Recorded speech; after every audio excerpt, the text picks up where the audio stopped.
ನಮಸ್ಕಾರ, ನನ್ನ ಹೆಸರು ಶಶಿಧರ, ಬೀದರ್ ಜಿಲ್ಲೆ ಬಸವಕಲ್ಯಾಣ ತಾಲೂಕು ಸಿರ್ಗಾಪುರ. ಸರಿಯಾಗಿ ಅನ್ಸೋದು ಇಲ್ಲಿ ತನಕ ನಾನು ನೋಡಿದ್ದು. ಆಧ್ಯಾತ್ಮಿಕ ಹಾದಿ ಹಿಡ್ಕೊಂಡು ಹೋಗೋ ಸಲಕ್ಕೆ ಇದೊಂದು ಒಳ್ಳೆ ಜಾಗ. ಇಲ್ಲೆಲ್ಲ ಸರಿಯಾಗಿ ವ್ಯವಸ್ಥೆನೂ ಸರಿಯಾಗಿ ಇದೆ. ಜ್ಞಾನ ತಿಳ್ಕೊಳ್ಳೋಕೆ ಸಲುವಾಗಿ ಒಳ್ಳೆ ವೇದಿಕೆ ಅಂತ ನನಗೆ ಅನಿಸ್ತಾ ಇದೆ. ಮತ್ತೆ ಏನಂದ್ರೆ ಮುಂದಿನ ಪೀಳಿಗೆಗೆ ಇದು ಹೋಗಲಿಕ್ಕೆ ಒಂದು ಒಳ್ಳೆ ಹಾದಿ. ಅಂದ್ರೆ ಮಕ್ಕಳದ ಈಗಿಂದ ಅವ್ರದ್ದು ಲೈನೇ ಬೇರೆ.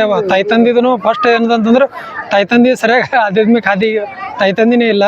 ಆಮೇಲೆ ಎರಡನೇದು ಏನಂತಂದ್ರೆ ಇಂಥವೆಲ್ಲ ಮೊಬೈಲ್, ಗೇಮ್, ಟಿವಿ ಇದರಾಗೆಲ್ಲ ಮಕ್ಕಳು ಹಾಳಾಗಿ ನೋಡಿದಾರ.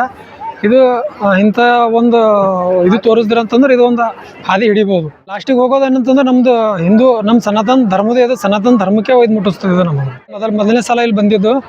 ಇಲ್ಲಿ ಸಂತ ರಾಮ್ಪಾಲ್ ಮಹಾರಾಜರ ಆಶ್ರಮ ಇದು. ಆಧ್ಯಾತ್ಮಿಕ ಸಲುವಾಗಿ ಇಲ್ಲಿ ಒಂದು ಒಳ್ಳೆ ವೇದಿಕೆ ಅಂತ ನನಗೆ ಅನಿಸ್ತದೆ. ಮತ್ತು ಸಣ್ಣ ಹುಡುಗರಿಗಿನ ಪೀಳಿಗೆ ಸಲುವಾಗೂ ಇದೊಂದು ಮಾರ್ಗದರ್ಶನ, ಒಳ್ಳೆ ಹಾದಿ ಅಂತ ನನಗೆ ಅನಿಸ್ತದೆ. ನಾನು ಇಲ್ಲಿ ಬಂದಿದ್ದು ಒಂದು ಸ್ವಲ್ಪ ನನಗೆ ಜ್ಞಾನ, ನಮ್ಮ ಧರ್ಮದ ಬಗ್ಗೆ ಆಧ್ಯಾತ್ಮಿಕ ಜ್ಞಾನ ಸ್ವಲ್ಪ ನನಗೆ ಅದ್ರ ಬಗ್ಗೆ ಅರಿವು ಮೂಡಿದೆ. ಇನ್ನೊಂದು ಏನಂತಂದ್ರೆ ನಮಗಿದು ನಮ್ದು ಹಿಂದೂ ಧರ್ಮ ಮತ್ತು ಸನಾತನ ಧರ್ಮಕ್ಕೆ ಇದು ಮುಟ್ಟಿಸ್ತದೆ ಅಂತ ನನ್ನ ಅನಿಸಿಕೆ. ಮತ್ತು ಮುಂದಿನ ಬಂದು ಅಂತಂದ್ರೆ ಇನ್ನೂ ಮತ್ತೆ ಬೇರೆದು ಏನಾರ ಅನುಭವ ನಮಗೆ ಆಗ್ಬೋದು.